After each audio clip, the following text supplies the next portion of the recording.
오늘 말씀은 성품에 대한 그 내용입니다. 좀 전에 말씀드린 것처럼 지난번에 성품의 주제는 꾸준함에 대한 것입니다. 어떤 일을 시작하게 되면 계속적으로 추진하는 그 성품의 모습, 꾸준함인데요. 이 꾸준함과 관계되어서 오늘은 어려움에 대한 그런 내용들을 살펴보도록 하겠습니다. 환경이나 상황에 영향을 받지 않고 요령이나 요행을 바라지 않고 눈치나 명분에 흔들리지 않고 오직 세워진 목표를 향해 그 목표가 결실을 맺을 때까지 주어진 환경이 요동치고 막 변화가 심하고 어려움으로 다가온다 할지라도 그것을 이루어내는 그러한 성품의 내용이 바로 어려움을 견딤이라고 하는 내용인 것입니다. 여러분, 사람의 인생에는 좋은 일만 있지가 않습니다. 예상치 못한 여러 어려움의 문제들이 다가옵니다. 예수 믿는다고 해서 항상 평탄하지 않습니다. 예수 믿어도 고난입니다. 우리가 그래서 어떤 경우엔 하나님 앞에 막 항변을 합니다. 하나님 도대체 왜 납니까? 왜 꼭 내가 이러한 어려움을 당해야만 합니까? 라고 하나님 앞에서 부르짖고 항변하는, 탄식하는 그러한 모습들이 우리 안에 있습니다. 지난 주간에도 한 분 성도님으로부터 그런 고백을 들었어요. 정말 마음에서 분노가 일어나는 거 감당할 수가 없습니다. 탄식할 수밖에 없는 그런 고통의, 고난의 상황들을 우리는 직면하며 살아가는 것이죠. 이러한 상황 속에서 중도에 포기하지 않고 한결같이 성실하고 근면한 자세로 꾸준히 살아가면서 그 어려움마저도 극복해 가는 것, 이거를 견뎌내는 그러한 모습들이 바로 오늘 우리의 주제인 것입니다. 이러한 어려움을 견딤이라고 하는 것은 변함없는 충성하고 연결되어 있습니다. 변함없이 충성스러운 거예요.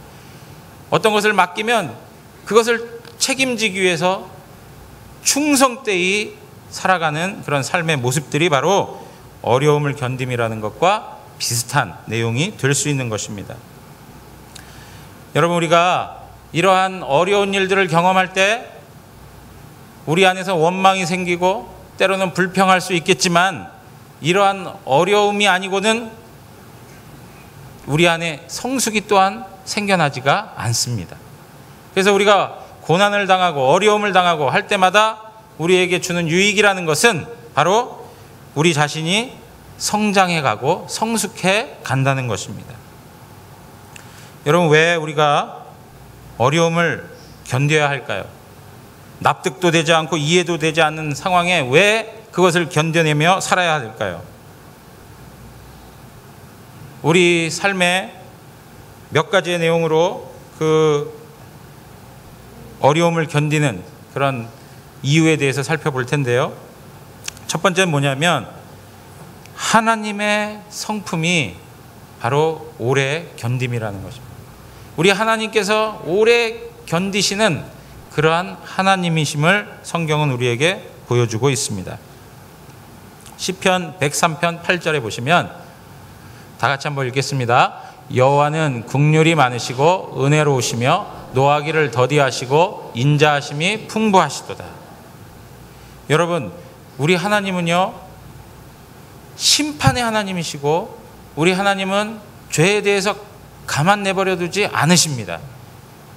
하나님은 의로우신 분이세요. 하나님은 진노하시는 분이세요.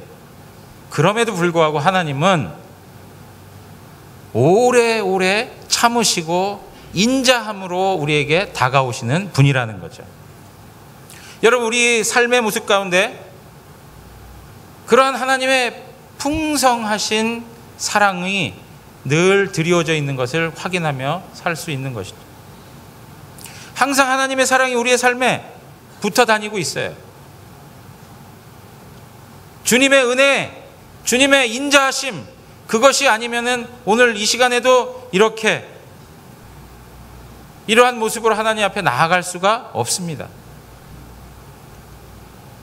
엄청난 사고를 당했어도 그 가운데 하나님 보호해 주시고, 하나님께서 참아주시고, 말씀으로 설명해 주시고, 주변에 있는 환경으로 깨닫게 해주시고, 끊임없이 여러 방법들을 동원하여 하나님의 편으로 들어오라고 설득해 주시는 하나님의 인자하심이 우리의 삶에 있지 않습니까? 제가 지난번에도 한번 그런 말씀 드린 적 있습니다. 만약에 우리가 잘못할 때마다 즉시 하나님께서 심판하신다면 남아날 사람이 없습니다. 하나님이 법칙을 두시고 너희들이 잘못할 때마다 너희 머리카락 하나씩 제거하겠다. 그러면은요, 여러분들도 저의 모습과 별반 차이 없을 것입니다. 근데 하나님이 그렇게 하지 않으세요. 그냥 멀쩡하게 그냥 내버려 두세요. 이렇게 살아도 되나 싶은데도 하나님께서 그냥 참아 지켜보고 계세요. 하나님도 우리의 모습, 우리의 죄성을 바라보면서 얼마나 그 어려움이 있으시겠어요. 근데 끝까지 참아내세요. 주님의 자녀들이 하나님이 계획하시고 목적한 그 자리에 서기까지 넉넉히 바라보고 인내하고 참아내시는 그런 귀한 성품을 주님이 갖고 계시다는 거예요. 여러분, 하나님께서 그러한 성품으로 다가오실 때 하나님 앞에 깨닫는 것이 또한 복입니다. 우리 하나님 늘 사랑의 하나님으로 다가오셔. 나는 멀쩡해, 난 괜찮아 라고 생각하지 마시고, 그 사랑으로 다가오실 때 감동하시고요, 그 사랑으로 다가오실 때 깨닫는 은혜가 있기를 원합니다. 두 번째는 뭐냐면, 예수 그리스도의 삶이 철저히 견뎌내시는 삶을 살았다는 것이죠. 마태복음 26장 67절에서 68절에 있는 말씀을 보면, 이에 예수의 얼굴에 침뱉으시며, 우리 다 같이 읽겠습니다. 이에 예수의 얼굴에 침뱉으며 주먹으로 치고 어떤 사람은 손바닥으로 때리며 이르되 그리스도야 우리에게 선지자 노릇을 하라. 너를 친 자가 누구냐 하리라. 예수님, 그분은 고난을 넉넉히 감당하셨습니다. 어떤 사람이 우리의 얼굴을 친다고 생각해 보세요. 거기에다가 침을 뱉는다고 생각해 보세요. 가만히 있을 사람이 있습니까? 목사님, 저는 다 감당할 수 있는데요. 말로는 할 수 있겠죠. 그러나 어떠한 상황에 우리가 놓이게 될 때 조금이라도 우리를 해하려고 하는 그러한 세력 앞에서 그것을 그대로 받아들이고 감수할 수 있는 그러한 모습이 우리 가운데 있겠냐 이거예요. 근데 예수님 보세요. 주먹으로 치고 손바닥으로 때리고 채찍으로 내려치고 십자가에서 모진 고통과 어려움을 감당하셨던 주님의 모습인 것이죠.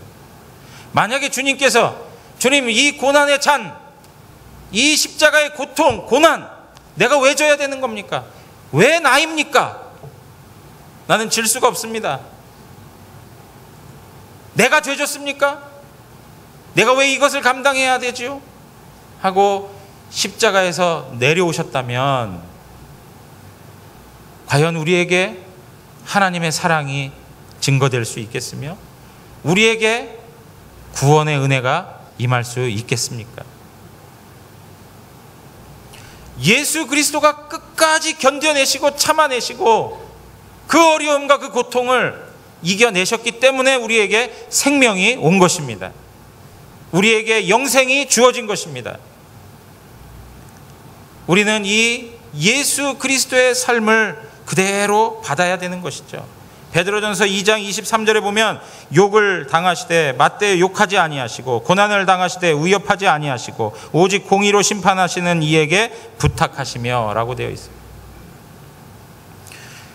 우리 하나님 욕 본 분이에요. 욕 본 분. 욕을 당하셨지만 거기에 대해서 맞대응을 하지 않는 것이에요.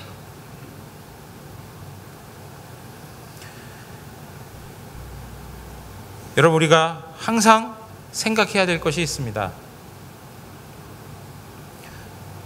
예수 그리스도가 어떠한 삶을 사셨는가를 깊이 묵상하길 바랍니다. 우리 삶에 어려움을 경험하고 있습니까? 그 어려움 때문에 막 고통을 호소하고 있는 분이 있습니까? 예수 그리스도의 십자가를 바라보셔야 돼요. 그분이 어떻게 생각하고 그분이 어떠한 삶을 살아가셨는가를 묵상하십시오. 그럴 때 하나님께서 우리에게 은혜를 주실 것입니다. 예수님이 그 삶을 살아갔어요. 자, 그렇기 때문에 세 번째인데 무엇이냐? 예수 그리스도를 닮은 구원의 증거자로 하나님이 우리를 불러주셨다는 거예요. 우리를 하나님이 부르신 이유가 있습니다. 하나님이 우리를 이 예배당으로 불러주셔서 우리의 예배를 받아주시고 우리 가운데 은혜를 베풀어 주시는 하나님의 목적은 우리로 하여금 세상에서 하나님을 세상 앞에 드러내고 예수 그리스도를 증거하며 살라고 우리를 부르신 거예요.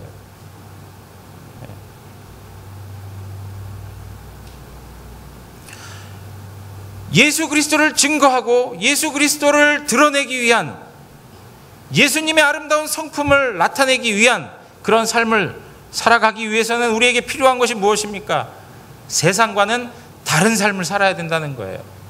세상하고 똑같은 원리와 똑같은 삶의 방식을 가지고는 하나님의 하나님 되심을 드러낼 수가 없고 예수 그리스도의 아름다운 형상을 세상 앞에 나타낼 수 없다는 것이죠. 세상은 말합니다. 남에게 기죽지 말라. 우리 학생들 한번 보세요. 부모님이 야, 남에게 기죽지 마 라고 하는 말 한 번이라도 들어본 사람이 있습니까? 부모님이 얘기해가지고 너가 성공하려면 다른 사람을 짓밟고 서야 돼. 경쟁에서 절대 뒤처져서는 안 돼.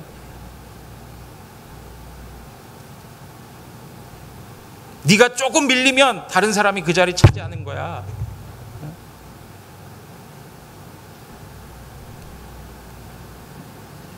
여러분, 이러한 것들이 세상의 가르침이라 이거예요. 그런데 성도들마저도 똑같은 방식으로 우리 자녀들을 가르친단 말이에요. 세상적으로 성공하고 세상적으로 화려한 그런 삶을 추구하도록 부추겨요, 자꾸.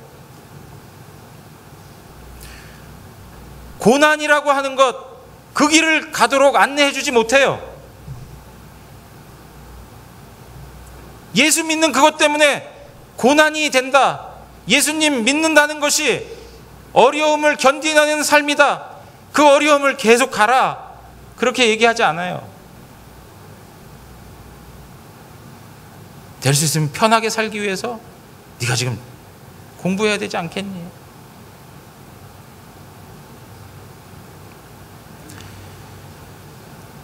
장모가 나서서 이혼을 요구하고 시아버지가 며느리들을 내쫓고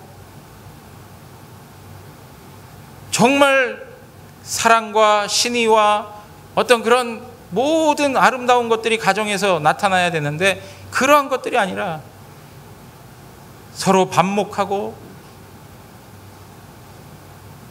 감당해내야 될 어려운 문제가 생기면 그냥 잘라서 버리고 헤어지면 되고 막 이런 방식으로 우리의 삶을 부추긴다 이거예요. 여러분, 집에서 보는 TV 내용들을 한번 보세요. 다 그런 얘기 아니에요? 내 삶을 손해보려고 하지 않아요. 내 삶에 대해서 손해보는 일이 생기면 잘라내버려요. 등을 돌려버려요. 어려운 길을 가려고 하지 않아요.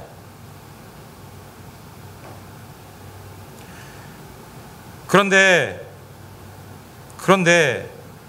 우리 주님께서는 우리에게 얘기하시는 거예요. 어려운 길을 가라는 거예요. 고난의 길을 가라는 거예요. 주님의 아름다운 형상을 가지고 삶을 살아가라는 거예요.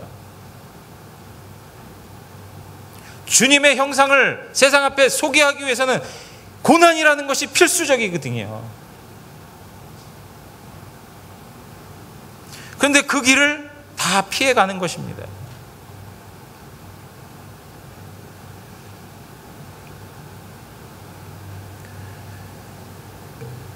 여러분, 우리가 고난을 견디는 이유는 다른 거 아닙니다. 예수 그리스도 때문에 견뎌내는 거예요. 아내에 대해서 참아내는 이유가 뭔지 아십니까? 예수 그리스도 그분 때문에 참아내는 거예요. 남편에 대해서 받아들이고 이해하려고 하는 이유가 뭔지 아십니까? 예수 그리스도 그분 때문에 견뎌내고 이해하고 받아들이려고 하는 거예요. 왜 그렇습니까? 예수 그리스도의 생각과 예수 그리스도의 마음과 예수 그리스도의 삶이 나의 삶이 되기 때문에, 내 인생의 목적이 바로 예수 그리스도이시기 때문에. 여러분, 오늘 이 아침에 무슨 목적을 가지고, 어떤 인생의 목표를 가지고 이 아침에 나오셨습니까? 우리에게 있어서의 목적은 오직 예수 그리스도이십니다. 그래서 그분이 내 안에 계시기만 하고 내가 그분 안에 거하고 그분과의 친밀한 교제만 있다면 그것으로 인생의 행복이 있는 거예요.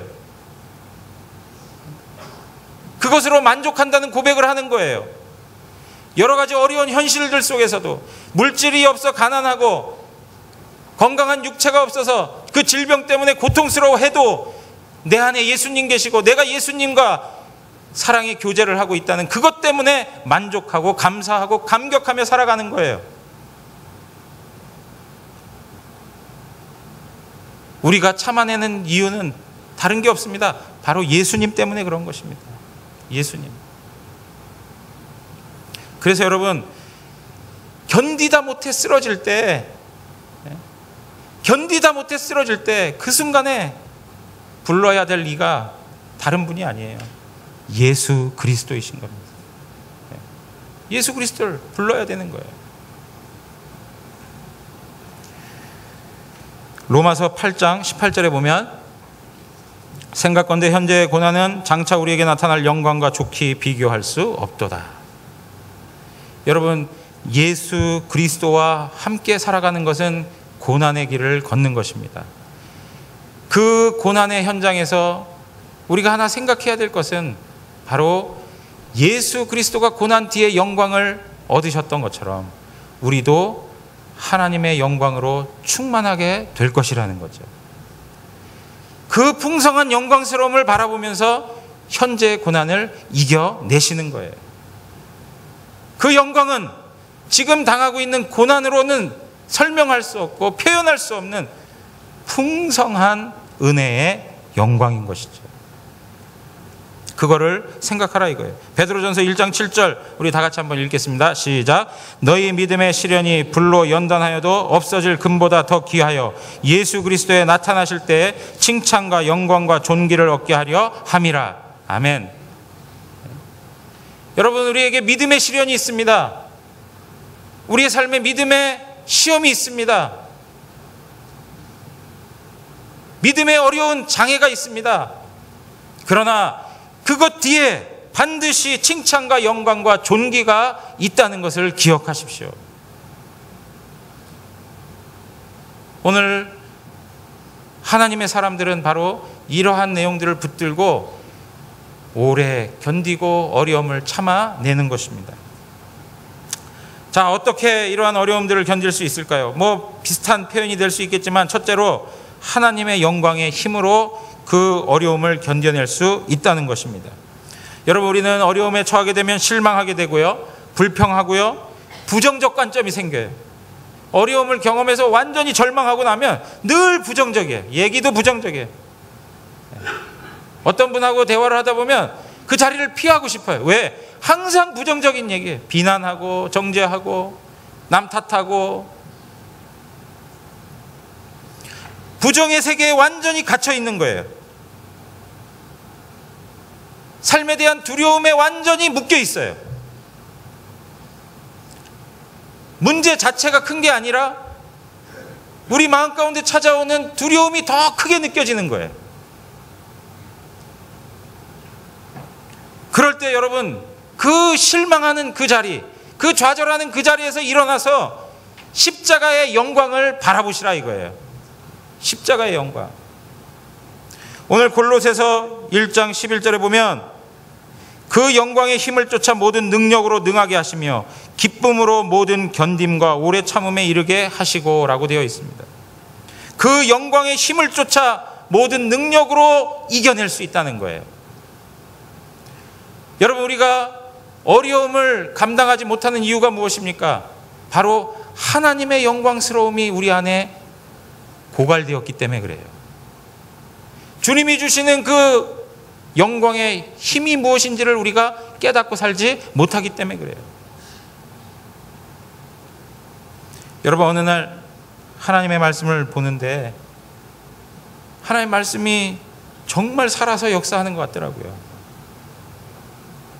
그 말씀의 뜻이 무엇인지, 그리고 그 말씀을 통해서 하나님이 어떤 분인지를 알게 되니까는요, 그 벅찬 가슴에 세상을 다 얻은 것 같은 그런 영광스러움이 제 마음 가운데 가득 채워지더라고요.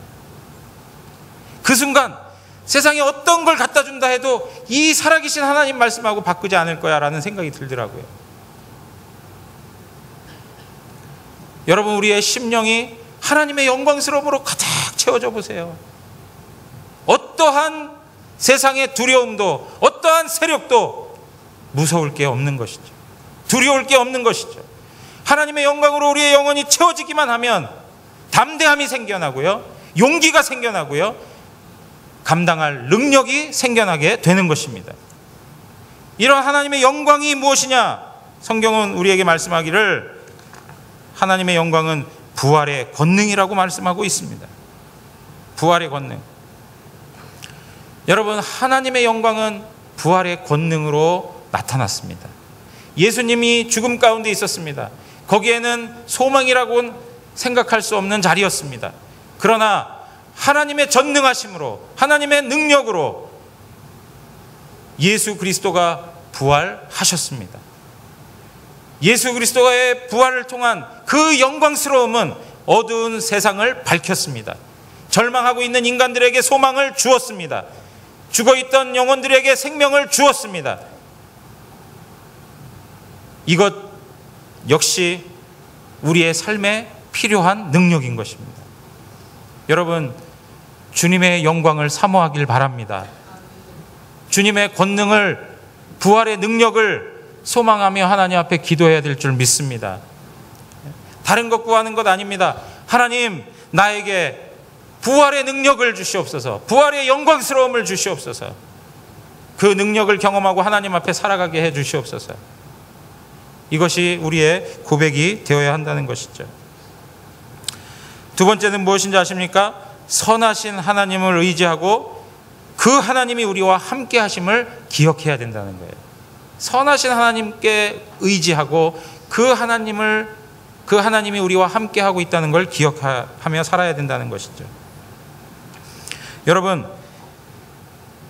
삶에 있어서 헤아릴 수 없는 고난과 역경이 다가올 때가 있습니다. 죽음보다 더 큰 고통으로 어려움 속에 살아갈 때가 있습니다.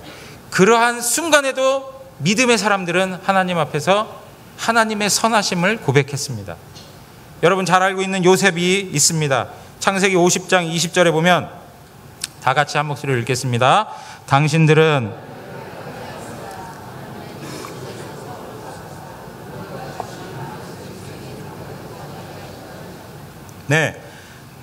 요셉이 완전히 꼬여진 인생을 살지 않았습니까?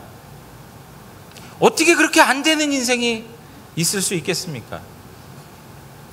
구덩이에 빠졌다가 구덩이에서 건져낼 때 이제 살았나 싶었더니 또 애굽으로 팔려가고 거기서 종살이 하면서 어느 정도 좀 안정감을 갖고 살 수 있나 했더니만 누명을 써서 감옥에 갇히게 되고, 하나님이 주신 그 꿈을 꾸고 나서 그 꿈대로 그냥 잘 나가고 형통하고 우리가 소위 말하는 복을 누리고 그러는 것이 아니라 안 되는 인생으로, 어떻게 이렇게 재수가 없어, 뭐 그런 인생으로 어려움을 연속된 삶을 살아가게 되죠. 그럼에도 불구하고 요셉은 그 순간에도 하나님의 선하신 손길을 보고 살았다는 거예요. 하나님의 섭리의 은혜를 확인하며 살았다는 거예요. 그래서 그 형제들을 만났을 때 얘기하는 게 무엇입니까? 당신들은 나를 해하려고 했지만 우리 주님께서 그것들을 선으로 바꿔주셨습니다. 하나님의 선하신 손길이 있다는 걸 기억하시기 바랍니다. 너무나도 고통스럽습니까? 그것 때문에 막 눈물 흘리고 부르짖을 수밖에 없습니까? 그러면서 마음 가운데 확신하십시오. 하나님의 선하신 손길이 내 삶에 있다는 걸 기억하십시오. 로마서 8장 28절 다 같이 한번 또 읽겠습니다. 우리가 알거니와 하나님을 사랑하는 자 곧 그의 뜻대로 부르심을 입은 자들에게는 모든 것이 합력하여 선을 이루느니라. 하나님을 사랑하는 자, 주님의 뜻대로 부르심을 입은 자들, 하나님의 자녀들에게는 모든 것이 합력하여 선을 이룬다. 이 말만큼 위로가 되는 말이 없어요. 어려움 가운데 있는 분들, 고통 가운데 있는 분들, 그분들에게 주시는 하나님의 위로의 말씀인 거예요. 왜 그렇습니까? 자빠지고 넘어져도 하나님이 목적하신 그 자리에 서게 하신다는 거예요. 우리가 봤을 때는 참담한 인생의 삶을 살아가고 있는 것 같지만 결국에는 하나님께서 우리를 선의 경지로 인도하신다는 거예요. 여러분들 인생이 하나님의 손에 붙들린 인생임을 깨달으시길 바랍니다. 하나님의 손이 여러분들을 떠나지 않고 여러분들의 삶을 하나님이 목적한 그 자리로 인도하고 있다는 것을 믿기를 바랍니다. 그걸 확신하고 사셔야 돼요. 여러분, 지금 이렇게 말씀을 드릴 때요, 이 말씀들이 귀에 들어오지 않을 수 있어요. 남의 일같이 느껴질 수 있어요. 그런데요, 제가 신방을 하면서 우리 성도님 대할 때마다, 그리고 제 자신의 삶에 있을 때마다 로마서 8장 28절은요 우리의 삶을 일으키는 소망의 말씀으로 작용한 적이 한두 번이 아니에요. 이 말씀이 성도들에게 능력 있게 역사함으로 한 사람 한 사람이 그 고난의 문제 앞에서 견뎌내고 승리하는 원동력이 되는 것을 한두 번 들어본 게 아니에요. 기억하십시오. 로마서 8장 28절에 있는 말씀은 외우면서라도 다니셔야 돼요.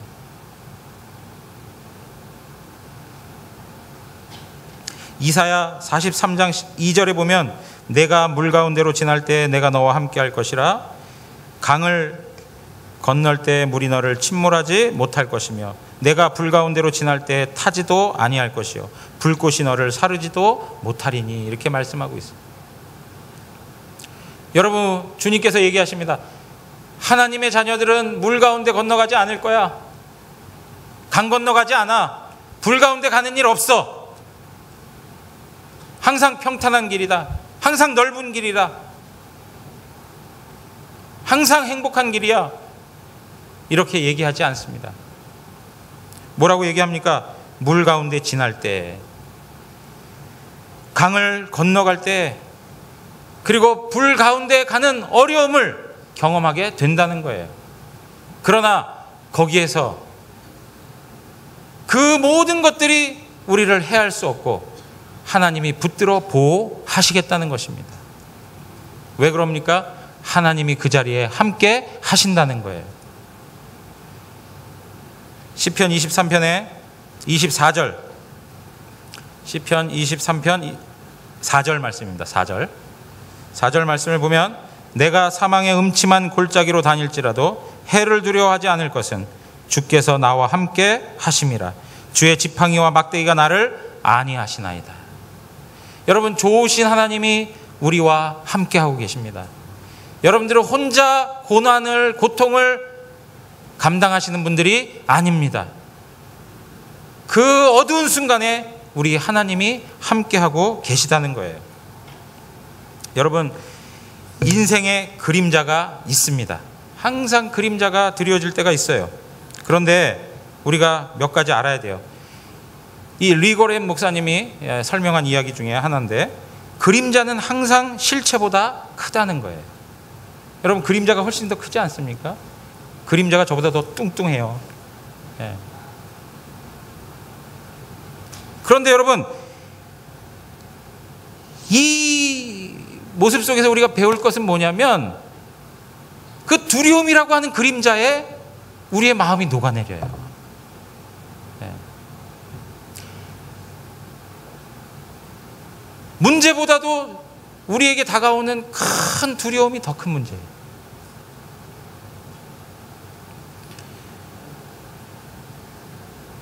그런데 또 한 가지 우리가 생각할 수 있는 게 뭐냐? 그림자는 우리를 상하게 할 수 없다는 거예요. 그림자는 우리보다 크지만은 우리를 상하게 할 수 없다는 것입니다.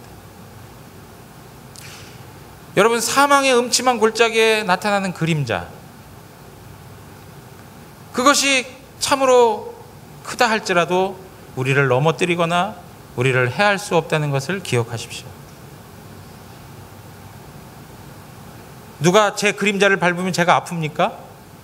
자동차가 제 그림자를 달리면 제가 사고가 나서 병원에 입원해야 할까요? 아니죠. 그림자는 해할 수가 없습니다. 그림자는 단지 그냥 그림자일 뿐입니다. 또 한 가지 우리가 중요하게 기억하고 있어야 될 것이 있습니다. 무엇이냐면, 불빛 없이는 그림자가 없다는 것입니다.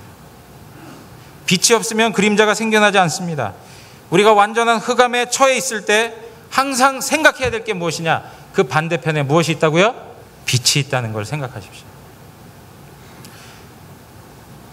우리가 보고 있는 것은 항상 그림자만 보고 있기 때문에 그것이 거대하게 느껴지지만, 우리 등 뒤로 빛이 있다는 것을 기억하시라 이거예요. 여러분, 빛 대신 예수님이 우리와 항상 함께하고 있습니다. 어두우면 어두울수록에 다시 한번 주변을 둘러보십시오. 그리고 등지고 있던 그 반대편을 확인해 보십시오. 거기에 누가 계시다고요? 예수 그리스도가 빛으로 함께 계십니다. 제가 임희자 권사님, 우리 김찬주 장로님 어머님 되시지 않습니까? 요양원에 누워 계신데요, 이제 거의 90이 되셨다고 그래요. 어제 한번 찾아뵀는데요, 우리 권사님 찾아보니까 힘도 없으시고 그냥 침상에 누워만 계시는 거예요. 병상에 누워만 계시는 거예요. 눈을 지그시 감으시고 우리가 방문한 거에 대해서 감사합니다, 감사합니다 연속적으로 얘기하시더라고요. 그냥 힘이 없으세요. 그냥 눈을 감고 계시다가 뭐 한마디 말씀드리면 이제 그때 잠깐 눈 뜨셔서 반응하시고. 여러분 보십시오. 이 90의 연세가 되셨다고 할 때 그 인생의 무게가 얼마나 크게 느껴집니까? 일제시대, 6.25, 가난의 시대, 여러 과정들을 다 겪은 거 아니겠어요? 그 어려움들을 다 겪으신 거 아니겠어요? 그것을 고스란히 아는 채 병상에 누워 계신 거예요. 그런데 제가 깜짝 놀랐어요. 우리 손녀인 예람이가 가서 우리 할머니 좋아하시는 찬양, 내 영혼이 은총 입어, 이 첫 마디 딱 부르니까는요, 그 누워 계셨던, 눈을 감고 계셨던 그 권사님이 눈을 벌쩍 뜨시면서 그 찬양을 부르기 시작하시는 거예요. 내 영혼이 은총 입어 중한 죄짐 벗고 보니 슬픔 많은 이 세상도 천국으로 화하도다. 할렐루야 찬양하세. 내 모든 죄 사함 받고 주 예수와 동행하니 그 어디나 하늘나라. 주 예수와 동행하니 그 어디나 하늘나라라는 거예요. 그 찬양을 젊은 사람들보다 더 멋진 목소리로 음정 하나 틀리지 않게 아주 멋지게 하나님 앞에 올려드리시더라고요. 제가 영상으로 담아오지 못한 게 한이에요. 여러분, 우리도 하나님 앞에 동일한 고백을 가지고 살았으면 좋겠습니다. 어려움과 고난과 고통, 그 난제들 앞에서 주님이 나와 동행하시니 이것이 천국입니다. 이 어려움, 이 고통, 이 속상한 문제들 앞에서 하나님 모시고 살아가면서 넉넉히 감당하겠습니다 하는 그런 믿음의 고백을 하나님 앞에 올려드리기를 원합니다. 시편 34편 9절에 보면 의인은 고난이 많으나 여호와께서 그의 모든 고난에서 건지시는도다 라고 말씀하고 있습니다. 여러분, 하나님의 사람들은 하나님이 붙들고 있고 책임지는 사람들입니다. 이러한 고난의 과정들을 통해서 하나님께서 우리를 건져내시고 우리를 세워가시는데 우리에게 어떤 유익을 주시느냐? 다른 건 아닙니다. 뭐 하늘에 복이 쌓이고 우리의 삶에 하나님의 풍성한 형통의 복들이 주어질 수 있습니다. 그러나 제가 더 분명하게, 더 근본적으로, 더 중요한 하나님의 복은 우리 안에 예수 그리스도의 아름다운 형상이 회복되어져 간다는 것입니다. 여러분, 왜 그것이 중요한지 아십니까? 이 세상이 다 지나가게 되면 모든 것들이 다 없어지게 돼요. 그러나 하나 남는 거, 우리의 영혼, 우리의 영혼의 상태는 남는 거예요. 우리의 영혼이 가난하다면, 우리의 영혼이 헐벗었다면 그것만큼 안타까운 일이 어디 있겠습니까? 그런데 이렇게 오래 견딤을 통하여서, 그러한 성품들이 우리 안에 회복되어짐을 통하여서 우리 안에 하나님의 아름다운 성품이 세워져 간다면 그것은 놀라운 축복인 것이죠. 우리가 하나님 앞에 섰을 때 그 아름다운 형상 앞에 나의 모습이 그대로 반영되어질 수 있다면 그것만큼 아름다운 것이 어디 있겠습니까? 여러분, 살면서 끊임없이 하나님께서는 우리 안에 인내의 덕을 세워 가십니다. 우리 교회 공동체로 불러주신 이유가 무엇입니까? 이 가운데서 인내를 경험하라고 불러내신 거예요. 그냥 그것을 피하고 도망가고 그것을 잘라버리라고 해서 주신 것이 아니라 하나님께서 인내의 아름다운 성품을 세워가라고 하나님의 공동체로 불러주셨어요. 여러분, 교회 오시다 보니까 내 마음에 맞는 사람만 있습니까? 내 마음에 틀린 사람도 있습니까? 다양한 사람들이 있어요. 그분들과 함께 생활하면서 하나님 앞에서 우리의 인격은, 우리의 성품은 더욱더 아름답게 세워져 가고 있는 것입니다. 여러분, 제가 제 아내하고 결혼하고 나서 하나 깨달은 게 있어요. 제 아내하고 엮인 인생을 살다 보니까 제 자유를 내려놔야 되고요, 내가 하고 싶은 거 다 포기할 때가 얼마나 많은지 몰라요. 그리고 제 아내하고 갈등하면서 마음에 부딪혀지고 막 고통스러운 일들을 경험할 때가 있어요. 근데 그때마다 제 성품에서, 제 삶에서 확인할 수 있는 거는 아내에 대해서, 그리고 우리의 가정에 대해서 마음이 더욱더 넉넉해져 가고 있다는 거예요. 하나님의 아름다운 성품들이 내 심령에 세워져 가고 있다는 거예요. 그것만큼 값진 것이 없어요. 내 자유보다도, 내가 누리는 삶의 모습보다도 더 중요한 것은 예수 그리스도의 아름다운 그 열매를 내 삶에서 경험하고 살아간다는 거예요. 자식은 어떻습니까? 자식. 우리 그런 얘기 많이 하지 않습니까? 자식은 어떻게 하지도 못하고 죽겠습니다. 태어날 때부터 지금까지 참아내야 될 일들이 얼마나 많습니까? 견뎌내셔야 할 일들이 얼마나 많아요. 어떨 때는 그냥 줘받고 싶어도 꼭 참아내는 모습들을 발견해요. 여러분, 그걸 통해서 하나님이 무엇을 원하시는 것일까요? 우리의 마음에 인내의 아름다운 성품들을, 주님의 형상들을 만들어 가시는 것입니다. 여러분, 인생은 엮여야 됩니다. 예?